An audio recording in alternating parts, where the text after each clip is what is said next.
Halo guys, welcome back to my channel.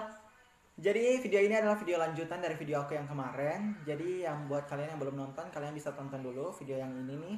Nanti linknya aku taruh di deskripsi, kalian bisa cek. Jadi kalau video kemarin aku udah bahas tentang dasar-dasar debat bahasa Indonesia, mulai dari pengertian debat sampai bentuk dan jenis debat, bahkan sampai tugas dan durasi waktu dari setiap pembicara debat. Nah, kali ini aku bakal full ngebahas soal mekanisme debat bahasa Indonesia. Jadi buat kalian yang penasaran, check this out.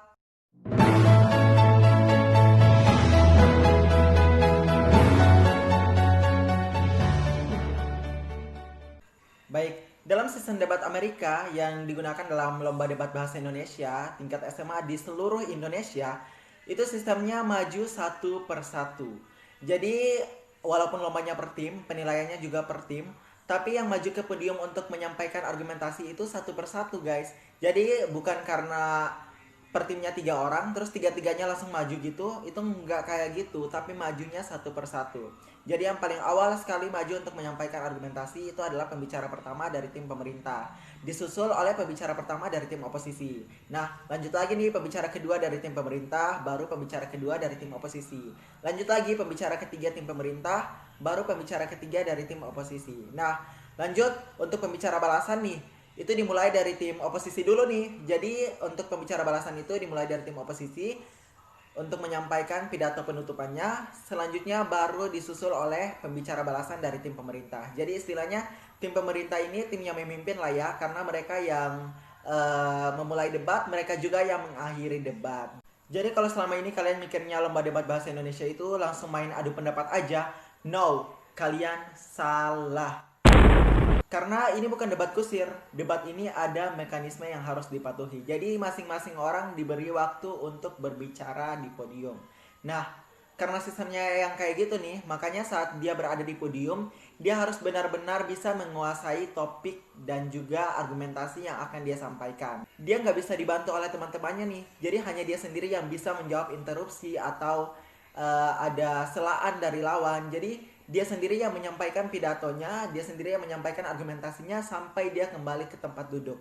Jadi diskusi itu udah dilakukan saat mereka duduk di tempat duduk mereka. Jadi sebelum mereka maju ke podium, biasanya mereka udah diskusi dulu nih tentang mosi yang bakal diperdebatkan. Mereka udah menyusun argumentasinya. Setelah itu saat maju mereka tinggal menyampaikan sesuai dengan tugas masing-masing pembicara. Terus mosinya gimana? Kita yang milih atau dikasih atau kayak gimana? Nah, untuk mosinya itu biasanya sebelum sebelum debat dimulai kita diberi kesempatan untuk mengambil lotre. Nah, lotre itu berisi tentang mosi yang akan kita perdebatkan, yang akan menjadi topik untuk diperdebatkan. Nah, tapi ada juga nih di beberapa lomba yang mosinya itu dikasih oleh panitia debatnya langsung. Jadi tergantung panitia debatnya sih. Cuman di banyak kasus itu mosinya kita sendiri yang pilih sesuai lotre. Mosi ini ada dua jenis. Ada yang pertama itu mosi yang udah dikasih beberapa hari atau beberapa jam sebelum lomba. Nah, biasanya tuh dikasih sampai 10 sampai 20 mosi yang akan kita pilih nantinya sesuai lotre yang akan mereka kasih. Nah, mosi ini itu kita diberi kesempatan untuk mencari sumber referensi dari Google. Jadi kita masih bisa cari-cari nih di Google buku-buku, majalah, tabloid, koran, dan lain sebagainya, informasi berdasarkan mosi atau topik yang bakal kita bahas. Nah, jadi kalau mosi ini kita mending kita cari aja semuanya, 20 mosi yang dikasih itu kita cari aja semuanya. Mana tahu kita dapat yang udah kita persiapkan kan ya. Nah, tapi ada juga yang namanya mosi dadakan. Kalau mosi dadakan itu dikasih 10 menit sebelum lomba. Di mosi ini nih kita benar-benar dituntut untuk mengasah skill berpikir kritis kita. Karena kita hanya bisa menyusun argumentasi kita hanya dalam jangka waktu 10 menit saja. Jadi di mosi ini tiap tim duduk di meja mereka berembuk selama 10 menit dan maju ke depan untuk menyampaikan argumentasi mereka setelah waktu berembuk telah selesai dan waktu berbicara dimulai.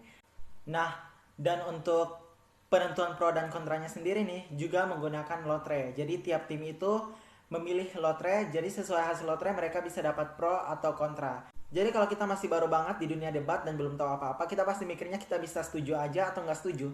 Tapi ternyata nggak semuanya harus sesuai dengan proses dan mekanismenya. Jadi hasil lotre yang udah kita cabut tadi, itu menentukan posisi kita. Jadi kalau misalnya kita dapat pro atau kita dapat kontra, meskipun kita berada di posisi yang sangat sulit, kita tetap harus menolak mosi tersebut walaupun mosi itu masuk akal. Jadi itulah yang menjadi tantangan di lomba debat bahasa Indonesia. Jadi nggak langsung kita yang nentuin, tapi yang tentuin itu berdasarkan hasil lotre kita. Terus ada gak yang namanya tim netral? Gak ada. Tim netral itu adalah tim yang tidak mendukung mosi, juga tidak menolak mosi, tapi mereka menghadirkan sebuah solusi yang baru. Tapi kalau dalam lomba debat bahasa Indonesia di tingkat SMA di seluruh Indonesia sampai saat ini tuh nggak ada yang namanya tim netral. Mungkin ada di beberapa perlombaan aja, tapi untuk lomba resminya LDBI itu nggak ada yang namanya tim netral. Jadi hanya ada pro dan kontra, mendukung atau tidak. Jadi bukan kayak yang biasa kita lihat langsung yang kasih kenapa kita setuju dengan ini, tapi negatifnya tuh ini nggak kayak gitu karena ini bukan diskusi sama sekali. Jadi di sini kita harus benar-benar hanya memilih satu posisi. Kita akan mendukung mosi atau menolak mosi dan benar-benar mempertahankan itu. Terus dalam lomba debat bahasa Indonesia ada moderator nggak?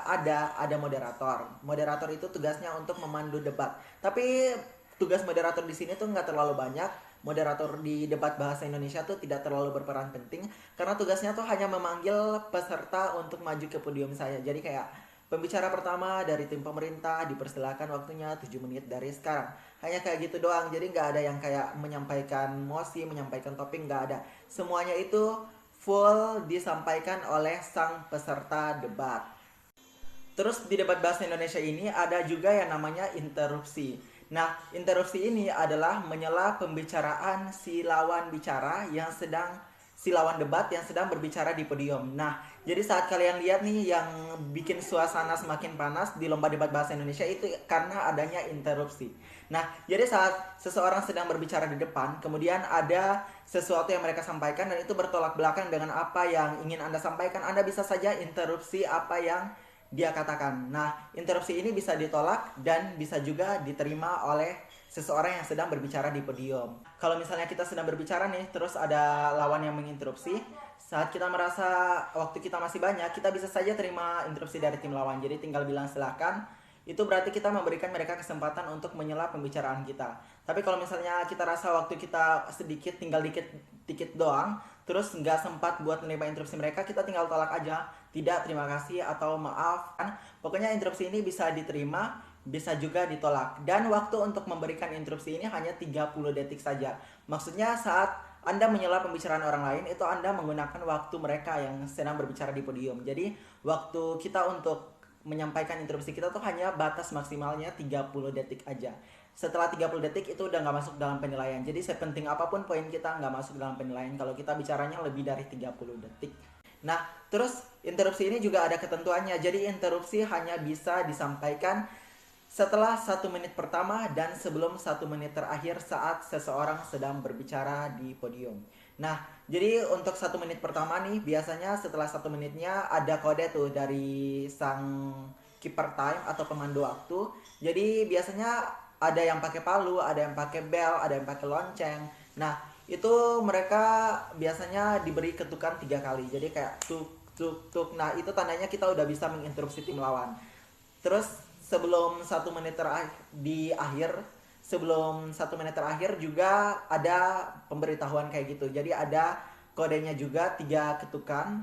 Nah, 3 ketukan itu menandakan bahwa kita sudah tidak bisa lagi interupsi. Jadi interupsi hanya bisa diberikan di waktu yang telah mereka tentukan. Ketukan terakhir ini juga sebagai tanda bagi kita bahwa waktu kita tuh tinggal 1 menit lagi untuk berbicara. Jadi kalau kita udah dengar ketukan itu, berarti kita harus cepat-cepat menyampaikan poin penting yang ingin kita sampaikan. Jangan sampai kelewat waktunya. Nah, kalau waktunya udah habis juga ada kodenya. Kodenya itu ketukan berulang kali. Jadi kalau misalnya kita udah dengar kode kayak tutut tutut tutut tutut tutut tutut, itu artinya waktu kita untuk berbicara telah selesai. Nah, setelah waktu kita udah selesai nih, mau poin kita udah sebagus apapun, udah gak bakal dinilai lagi sama dewan juri karena waktu berbicara kita telah selesai.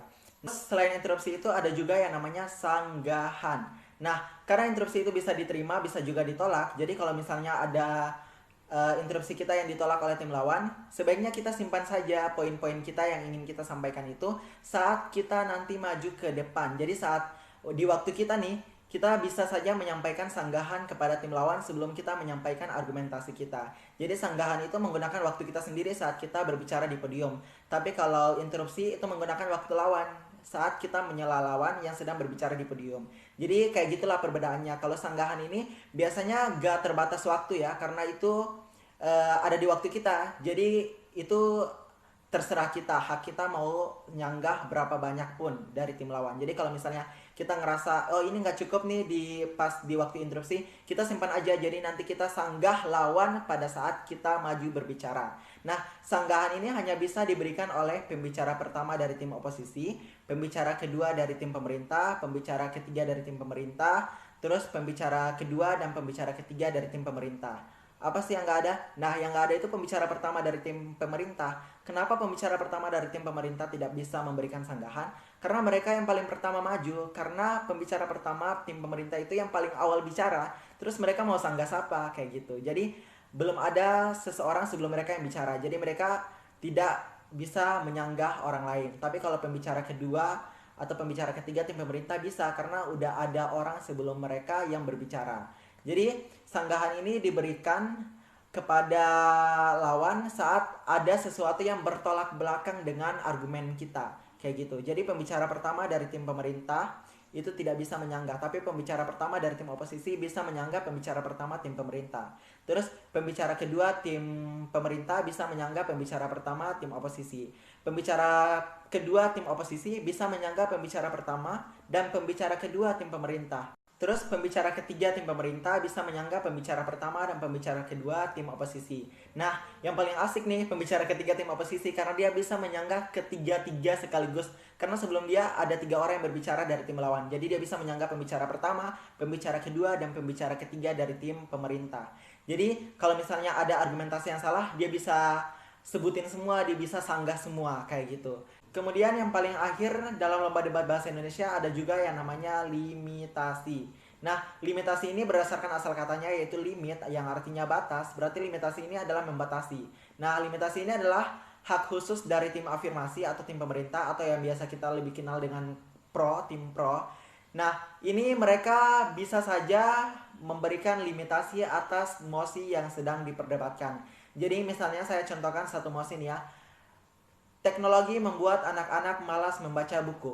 Mereka bisa saja melimitasi bahwa buku yang mereka maksud di sini hanyalah buku elektronik. Nah, ini kan berarti mereka bisa mempersulit lawan dengan limitasi yang mereka berikan.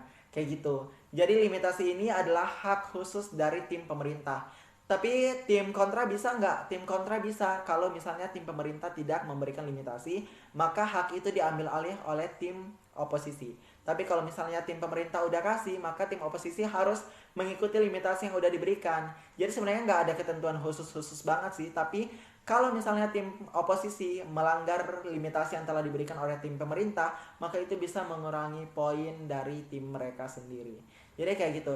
Jadi ada beberapa hal penting yang wajib kita tahu. Ada interupsi, sanggahan, dan limitasi. Jadi kayak gitu mekanisme dari lomba debat bahasa Indonesia. Jadi nggak sembarangan. Semua punya mekanismenya, dari waktu sampai bagaimana cara menyela, bagaimana cara menyanggah, semuanya sudah diatur sesuai ketentuannya. Nah, kayak gitu guys. Jadi sekian dulu video aku kali ini. Buat kalian yang merasa terbantu dan merasa video ini bermanfaat, kalian bisa subscribe, like, and share video ini. Dan jangan lupa tekan tombol loncengnya agar kalian selalu mendapatkan notifikasi dari setiap video baru yang aku upload. So, goodbye.